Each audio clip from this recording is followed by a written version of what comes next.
দেশের বিভিন্ন জায়গার আরো কিছু খবর নিয়ে একটা ডেস্ক রিপোর্ট।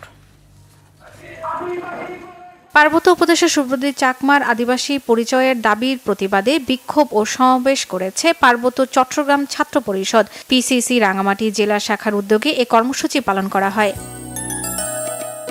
বিএনপির ভারপ্রাপ্ত চেয়ারম্যান তারেক রহমানের নির্দেশে গ্রিন ময়মনসিংহ বাস্তবায়নের লক্ষ্যে বৃক্ষরোপণ ও বিতরণ কর্মসূচি শুরু হয়েছে। জেলার ৩৩টি ওয়ার্ডে ৩,৩০০টি গাছের চারা রোপণ করা হবে বলে জানান মহানগর বিএনপির যুগ্ম আহ্বায়ক অ্যাডভোকেট এম.এ. হান্নান খান।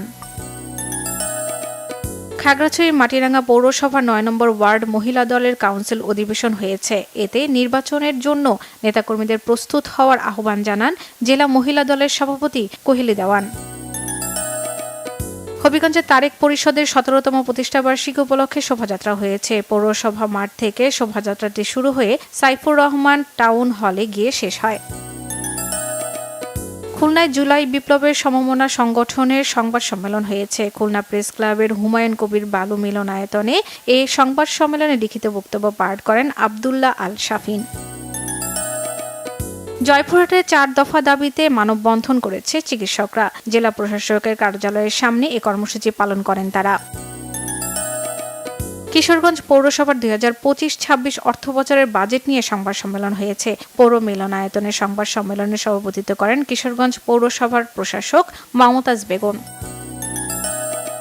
দিনাজপুরে ক্ষুদ্র নৃগোষ্ঠীর সম্মেলন হয়েছে। দিনাজপুর লোকভবনে এ কর্মসূচি পালন করা হয়। বগুড়ায় ইসলামিক সঙ্গীত প্রতিযোগিতার বিজয়ীদের মাঝে পুরস্কার বিতরণ করা হয়েছে। প্রধান অতিথি ছিলেন বগুড়া জেলা প্রশাসক হুসনে আফরোজা।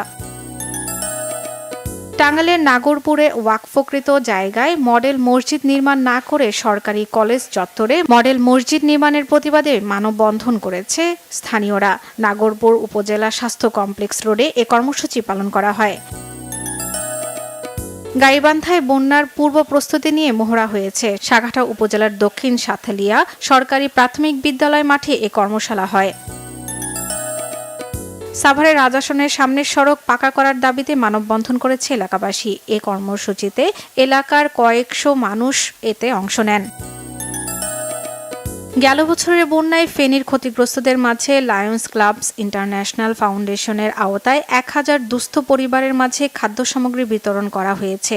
শহরের বেসিক শিল্প নগরী কর্মকর্তার কার্যালয়ের সামনে ফেনী লায়ন্স ফ্যামিলির ব্যবস্থাপনায় এ ত্রাণ বিতরণ করা হয়। জেলা গভর্নর লায়ন্স শফিউল আলম, ক্যাবিনেটের secretary Sheikh Obaid Ullah, cabinet treasurer Mohammad Hasan, region chairman headquarter lions Anwar Hossain Bhuiyan, region chairman ভীষণ লায়ন ওমর ফারুক ভুইয়া, বেলাল সহ লায়ন ও লিও নেতারা এ সময় উপস্থিত ছিলেন।